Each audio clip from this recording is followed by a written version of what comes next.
আসসালামু আলাইকুম। দিন শেষে একটা কথাই বলবো, সৌদি আরবে যারা নতুন আসতে চান, যারা খুব ভেবে চিন্তে যাচাই বাছাই করে আসবেন, কারণ সবার ভাগ্য তো এক হয় না। অনেকেই ভালো আছে, অনেকেই খারাপ আছে। এজন্য দেখে শুনে বুঝে আসবেন, বিপদে কম পড়বেন।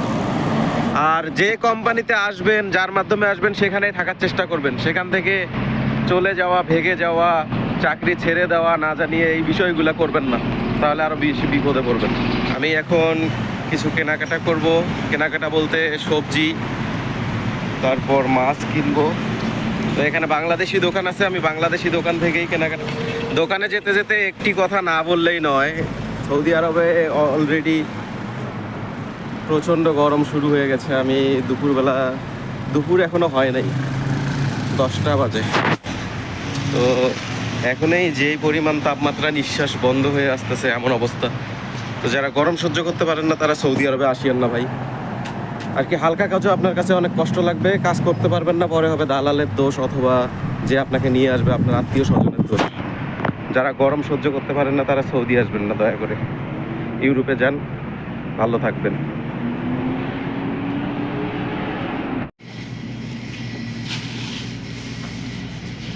সজনি ডাটা।